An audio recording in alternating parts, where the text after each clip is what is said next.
गुज़िश्ता रोज़ governor साहब से मुलाकात हुई, तो क्या आप लोग मुतमईन हैं जो काम हो रहा है, जो आबाद कोशिशें कर रही है, जो कराची में अदालतों के फैसलों के बाद सिचुएशन बन पड़ी है?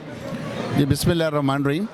जिस तरह से आपने कहा कि कमीशन बना, देखें कि कमीशन तो बहुत अरसे से कोशिश की जा रही थी, लेकिन ना कमीशन बनने जा रहा था, ना हुकूमत के कान पर कुछ जूं रेंग रही थी, और ना ही मैं समझता हूँ कि अदलिया जो है तो सुनने के लिए तैयार थी। लेकिन ये आबाद की काविशें हैं, और आबाद के जितने मेम्बरान हैं मैं उनको खिराज तहसीन पेश करता हूँ कि आबाद के तमाम मेंबर्स अपने प्रोफेशन के लिए, अपने हक़ के लिए रोडों पर निकले। और आपके इल्म के अंदर है कि तमाम आबाद के दोस्तों का, हत्ता कि हमारे जो सीनियर वाइस चेयरमैन हैं हनीफ मेमन साहब, उनके बाजू में फ्रैक्चर भी आया, और बहुत सारे आबाद के लोगों के साथ हमारे कुलीग के साथ ज़्यादतियाँ भी हुई। उनको मैं बहुत सख्त अंदाज में कंडेम करता हूँ।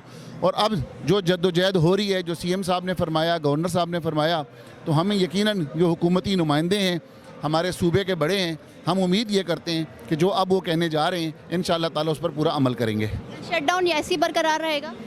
शट डाउन उस वक्त तक बरकरार रहेगा जब तक पूरा मुतालबात मंजूर नहीं हो जाते और कोई पॉलिसी बन नहीं जाती, कोई डॉक्यूमेंट बन नहीं जाता, उस वक्त तक पूरी इंडस्ट्री बंद रहेगी। और जितनी बेरोज़गारी पहले मुल्क में थी, मैं समझता हूँ कि कंस्ट्रक्शन इंडस्ट्री जो थी पूरे मुल्क में सबसे ज़्यादा रोज़गार प्रोवाइड करने वाली इंडस्ट्री थी।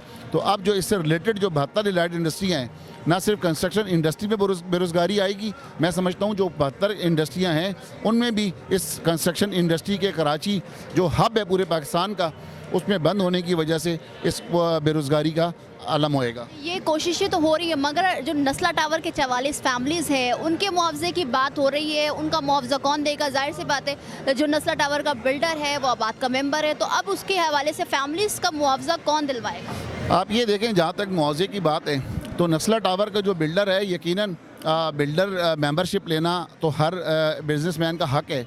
तो मैं समझता हूँ कि उस मेंबर ने कोई कोशिश ऐसी नहीं की कि जो भी रियासती इदारे थे उन रियासती इदारों से, तमाम उन इदारों से NOCs ली जिन जिन इदारों से NOCयाँ रिक्वायर्ड थी।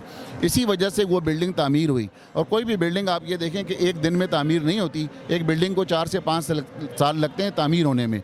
तो इससे पिछले 5 साल लगे तामीर होने में, और गुज़िश्ता 4 साल से अलॉटीज़ जो हैं इसमें रह रहे थे। तो इसका मतलब ये था कि इस बिल्डिंग में अगर कोई एरर होता तो जो सिंध बिल्डिंग कंट्रोल अथॉरिटी के इदारे हैं या जो दीगर इदारे हैं वो इस बिल्डिंग को आके रुकवाते।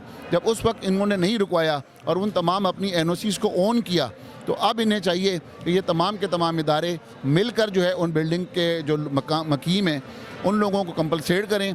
गवर्नमेंट सिंध हुकूमत को चाहिए कि वो इन्हें कंपलसेट करे, क्योंकि जहाँ तक बिल्डर की बात है तो बिल्डर तो वैसे ही तबाह हो गया। वो आज आगा खान हॉस्पिटल में पड़ा हुआ है, बीमार पड़ा हुआ है, तो वो तो ज़िंदगी और मौत की कशमकश में। और उसने, आपने उसके इंटरव्यूज़ भी देखे होंगे कि उसने तमाम जो गैर ममालिक से लोग आते हैं पाकिस्तान में काम करने के लिए, उसने उनसे भी गुजारिश की है कि खुदारा आइंदा पाकिस्तान में इन्वेस्टमेंट ना लेकर आएँ, क्योंकि वो साउथ अफ्रीका को छोड़ कर आए थे और अपनी तमाम ज़िंदगी की जमा पूंजी पाकिस्तान ला के उन्होंने इन्वेस्ट की थी। बहुत शुक्रिया। Thank you very much.